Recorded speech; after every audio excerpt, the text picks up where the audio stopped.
एकादशी के दिन बन सके एक बेलपत्र, उस बेलपत्र के मध्य भाग में बीच वाली पत्ती पर लाल चंदन और दोनों पत्तियों पर पीला चंदन, नीचे वाली दोनों पत्तियों पर पीला चंदन, बीच वाली पत्ती पर लाल चंदन और दोनों पत्तियों पर पीला चंदन। और इसी बेलपत्र के साथ में जो लाल चंदन वाला जो पत्ती है उस पर एक श्वेत पुष्प, सफेद फूल रखकर आप अपनी कामना कर कर जब आपको जल चढ़ाते चढ़ाते 3 महीना 4 महीना 5 महीना 6 महीना आपके हो जाए और बाबा देवाधिदेव महादेव को जल चढ़ाते चढ़ाते समय बीत जाए, तब बाबा से अपने दिल की बात कहने के लिए लाल चंदन, सफेद पुष्प, पीला चंदन दोनों पत्तियों पर अपने हाथ में लेकर कामना कर कर अशोक सुंदरी वाली जगह पर जब हम उसको समर्पित कर, अशोक सुंदरी वाली जगह पर ये शिवलिंग जलाधारी और उसके सामने का जो भाग है उसके मध्य भाग में अशोक सुंदरी का स्थान। बस इसी स्थान पर बेलपत्र और श्वेत पुष्प, बीच वाली पत्ती पर लाल चंदन, आसपास की पत्तियों पर पीला चंदन और वो शिवलिंग की सम्मुख में जो अशोक सुंदरी का स्थान है वहां समर्पित कर उस स्थान। ये रोज नहीं करना, फिर ध्यान देना, कभी कभी 4-6 महीने निकल जाएं, 8 महीने निकल जाएं, 3 महीने निकल जाएं, 5 महीने निकल जाएं उस स्थान की। और ये हमने एक बार नहीं बताया, इसको पहले भी वर्णन कर सकते। एकादशी के दिन गंगा के जल में मात्र 7 बेलपत्री डालकर जो नंदीश्वर भगवान अर्थात जो शंकर जी के शिवलिंग के सामने नंदी होता है, उस नंदी के चरण पर गंगा का जल चढ़ाकर बेलपत्री शिव पर समर्पित कर देता है, उसके घर में रुपया रुकना चालू हो जाता है। फिर वो गलत जगह पर नहीं जाता, गलत स्थान पर वो धन जाएगा ही नहीं। बेटा अगर व्यसन में पड़ा हुआ है, मदिरापान में पड़ा हुआ है, मांसाहार में, जुए आदि में जा रहा है, तुम्हें लग रहा है कि मेरा बेटा गलत मार्ग पर जा रहा है, ये मित्र दोस्ती गलत हो रही है, वो सही जगह पर आ जाए तो हो रही है। 30,000 रुपये महीना, 40,000 रुपये महीना कमा कर लेकर भी आ रहा है, कमाई तब की हो रही है। 30-40 हज़ार रुपये महीना आप कमा रहे हो, 50,000 रुपये महीना, 1 लाख 2 लाख 4 लाख रुपये आप कमा भी रहे हो, पर आया और चला गया, उसका क्या करोगे? उसका करना क्या है? बहुत सुंदर संवाद है, ध्यान दीजिएगा। जिसके घर में कमाने वाले 2-4 हैं, पैसा तो आ रहा है और घर में टिक नहीं रहा, डॉक्टर में, पुलिस में, एक्सीडेंट आदि में, कहीं गलत जगह पर व्यसन में अगर पैसा जा रहा है, जुए में, मांसाहार, मदिरापान, या कहीं आया पैसा आने में कमी नहीं, आ रहा है पर टिक नहीं रहा, रुक नहीं रहा, कोई मांगने आ गया, दे दिया, फिर वहां से अपने पास नहीं आ रहा, अपन कह रहे हैं भैया हमारा पैसा लौटा दो, नहीं आ रहा। करना है एकादशी। कई लोग इसको धन के लिए भी करते हैं, संपदा के लिए, संपदा के लिए अर्थात जिसका व्यापार नहीं चलता, जिसके घर में पैसा नहीं आता, या नौकरी नहीं लग रही, या सर्विस नहीं लग रही, आप अप्लाई कर रहे हो, जगह जगह जाकर इंटरव्यू भी दे रहे हो और पैसा नहीं आता, तो उसके लिए भी प्रयास किया जाता है। पर उसके लिए यहाँ पर जो धन के लिए करते हैं, उसके लिए विष्णुपदी के लिए करते हैं। मतलब जैसे गंगा के जल में तुलसी के 11 पत्ते डाले जाते हैं। कितने पत्ते डालते हैं? 11 तुलसी के पत्ते डालते हैं और उसको किसी भी नारायण के मंदिर में, राम कृष्ण शिव,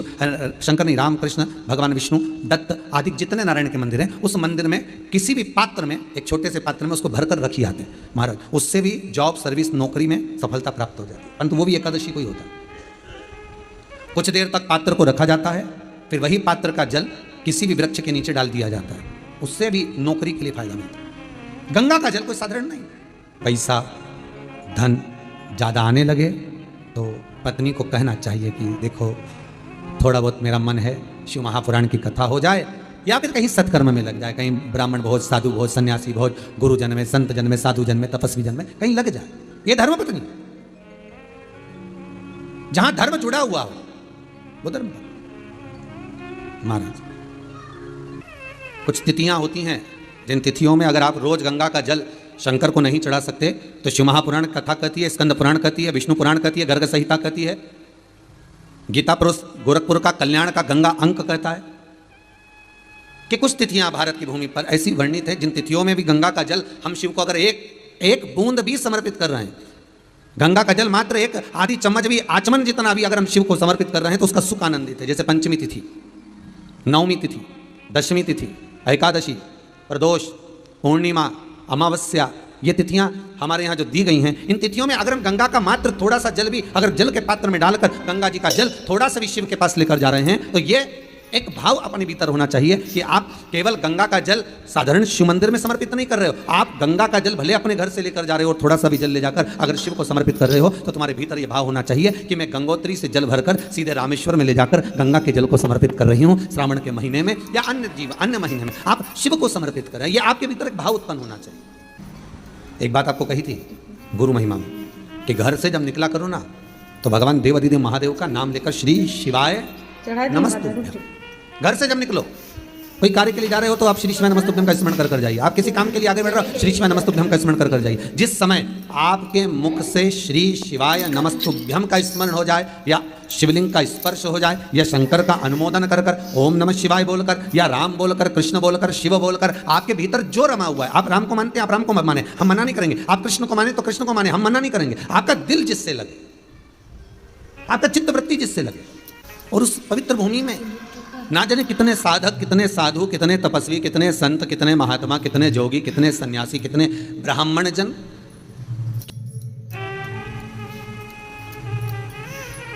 पवित्र भूमि, और उस पवित्र भूमि में ना जाने कितने साधक, कितने साधु, कितने तपस्वी, कितने संत, कितने महात्मा, कितने जोगी, कितने सन्यासी, कितने ब्राह्मण जन, कितने विद्वत जन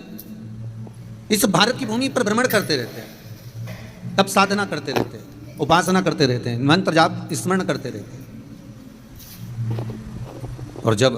उनका मंत्र जाप का फल इस भूमि पर प्राप्त होता है तो यहाँ की जो रज है, यहाँ की जो धूल है, यहाँ की जो माटी है वो सुख का अनुभव करा देती है, एक आनंद का अनुभव करा देती है। श्री भागीरथ बाबा गंगा जी को लेकर आए।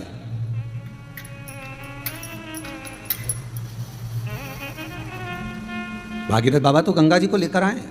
60,000 काकाओं के उद्धार के लिए, और वो गंगा भी बहती हुई गौमुख से लेकर चलते चलते चलते चलते वो गंगा भी कलकत्ता तक जब पहुंची है, गंगा सागर तक जब पहुंची है तो उसके घाट पर, उसके तट पर, गंगा महारानी के किनारे पर जितने जितने भक्त, जितने साधु, जितने सन्यासी, जितने साधक, जितने उपासक, जितने जीव रह रहे हैं, ये गंगा उनका कल्याण कर रही है।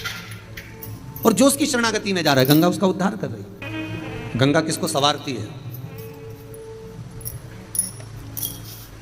किसी ने कहा कि प्राण छूटे और गंगा जी में ले जाकर अस्थियों को छोड़ दो तो गंगा मोक्ष देती है। विष्णु पुराण में, गर्ग संहिता में, देवी भागवत में, शिव महापुराण में, स्कंद पुराण में लेख लिखे हैं कि गंगा जी ने शंकर जी से वर मांगा था कि मेरे जल में जब तक जीव की अस्थियां पड़ी रहेंगी तब तक वो जीवात्मा वैकुंठ का भोग भोगेगी।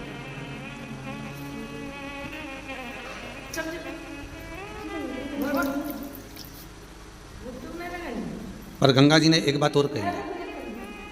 शिव महापुराण में आपने श्रवण करा ना करा, पर एक बात और गंगा जी कर रही है कि मैं तार दूंगी, मैं पापी से पापी जीव का उद्धार कर दूंगी, मना नहीं है। वैसे भी तो भारत की भूमि तो पावन पावन नदियां सारी की सारी जितनी भी हैं ये भारत की भूमि पर है,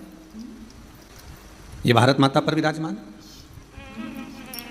सारे के सारे पावन तीर्थ इस भारत की भूमि पर विराजमान है।